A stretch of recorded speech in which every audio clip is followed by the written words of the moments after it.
महाराष्ट्रासाठी नव्हे तर देशासाठी महत्त्वाचा असलेला विषय. अजित पवार यांचा संशयास्पद विमान अपघात.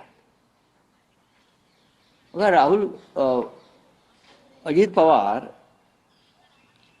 यांचा मृत्यू हा अशा एका अपघातामध्ये झालेला आहे की तो नक्की कसा घडला, का घडला, त्याच्या मागचं रहस्य काय आहे हे समजून घेण्याचा अधिकार महाराष्ट्राच्या जनतेला आहे. आणि हे भारतीय जनता पक्षाचे टिनपाट लोक माझ्यावरती टीका करतायत. मुळात शंका मी घेतलेलीच नाहीये. शंका ही राष्ट्रवादी काँग्रेस पक्षाच्या आमदारांनी आणि त्यांच्या काही नेत्यांनी घेतलेली आहे. मी तो विषय पुढे नेला कारण माझ्यासमोर सुद्धा काही माहिती आली. अजित पवारांची जुनी वक्तव्य चालताना माझ्या लक्षात आलं की अजित पवार पुन्हा स्वगृही येण्याच्या तयारीमध्ये होते. त्यांची ती मानसिकता होती.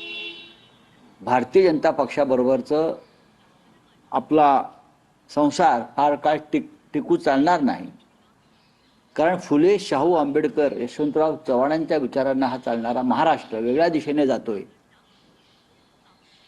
या भूमिकेवर ते हळूहळू ठाम झाले होते आणि त्यांनी तसं जाहीरपणे बोलायलाही सुरुवात केली होती. भारतीय जनता पक्षाच्या भ्रष्टाचाराच्या फाईल्स माझ्याकडे आहेत असंही त्यांनी एका 15 जानेवारीच्या एका कार्यक्रमात जाहीरपणे सांगितलं आणि त्याच्यावर ते वारंवार बोलत राहिले. पिंपरी चिंचवड आणि पुण्याच्या महानगरपालिका भाजपनं कशा लुटल्या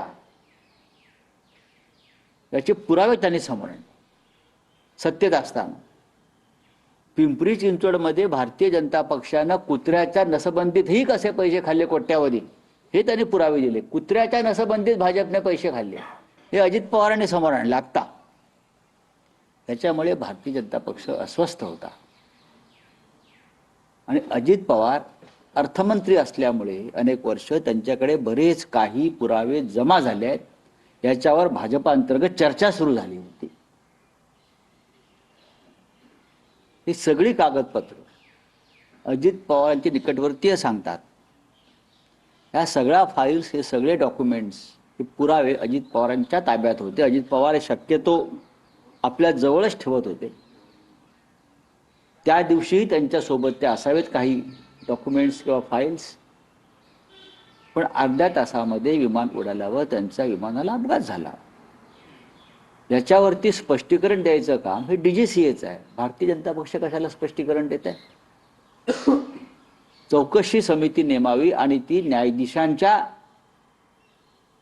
अध्यक्षतेखाली एक इंडिपेंडंट चौकशी नेमावी समिती. हेच मी म्हणालो, बाकी काय म्हणालो. छगन भुजबळ यांनीही आता शंका उपस्थित केली. भुजबळ म्हणतात की विमान गिरट्या घालत असताना अचानक पलटी मारताना दिसते, काहीतरी गडबड झाली असं वाटतं. मग मी वेगळं काय सांगतोय? फक्त माझी चूक एवढीच आहे की मी सगळ्यात आधी सांगितलं. आता हळूहळू लोक मानसिकदृष्ट्या स्थिरस्थावर झाल्यावर त्यावर विचार करतायत. अजित पवारने का पहिल्यांदाच विमान प्रवास केला नाही ना. बेसिकली ते अशा पद्धतीनंच हेलिकॉप्टर किंवा चार्टर विमानानंच प्रवास करायचे. त्याच्यामुळे ही व्यवस्था करणाऱ्या लोकांना कोणती विमानं, कोणता पायलट हे सगळं माहीत असतं. आता त्यांचे आमदार अमोल मिटकरी यांनी काही प्रश्न उपस्थित केले, छगन भुजबळ उपस्थित करतायत, अजित पवारांच्या कुटुंबातले काही लोक याच्यावर चर्चा करतायत. मला असं वाटलं संसदेमध्ये या विषयावरती हा मुद्दा रेकॉर्डवरती आणला. मी तो आणला आणि मागणी केली की एक निष्पक्ष चौकशी. DGCA वगैरे नाही. DGCA म्हणजे यांच्या हाताखालचे सगळे प्रायव्हेट लिमिटेड कंपन्या आहेत. न्यायमूर्तीच्या, हायकोर्ट न्यायमूर्तीच्या नेतृत्वाखाली एक चौकशी समिती नेमावी आणि त्याचा कालमर्यादेत निर्णय आणि अहवाल यावा, एवढीच आमची भूमिका. ज्यावेळेस आम्ही मंत्र्यांना प्रश्न विचारला की याच्यासाठी काही कालमर्यादा आहे का रिपोर्ट येण्यासाठी, पण त्यांच्याकडनं मात्र त्याच्यावरती कुठलंही उत्तर हे देणारच नाहीये. मंत्र्यांना काहीच माहित नाहीये. कालमर्यादेमध्ये रिपोर्ट यासाठी आम्हाला पाहिजे की अजित पवार यांच्यासारख्या महाराष्ट्राच्या प्रमुख लोकप्रिय नेत्याचा मृत्यू त्या झालेला आहे. महाराष्ट्र अजूनही धक्क्यात आहे. सुनेत्राताई पवारांना उपमुख्यमंत्री केलं म्हणून महाराष्ट्र दुःखातून सावरला असं होत नाही, किंवा अपघात विसरला असं होणार नाही. ते राजकारण वेगळं आहे आणि आम्ही म्हणतोय अजित पवारांच्या मृत्यूच्या संदर्भातल्या आमच्या भूमिका वेगळ्या आहेत. प्रफुल्ल पटेल हे विमान वाहतूक मंत्री राहिलेले आहेत. या संदर्भामध्ये घातपात आहे की अपघात आहे या संदर्भात त्यांनी कुठलंही भाष्य अद्यापर्यंत केलेलं नाहीये. याकडे कसं बघता? प्रधानमंत्र्यांनी सांगायला पाहिजे होतं, गृहमंत्र्यांनी बोलायला पाहिजे होतं, नागरी विमान उड्डाण मंत्री आहेत त्यांनी बोलायला पाहिजे होतं. मी प्रफुल्ल पटेलांना काय प्रश्न विचारणार? प्रफुल्ल पटेल हे पक्षाचे अध्यक्ष व्हायला त्यांना घाई झालेली असं मी पाहतो आहे.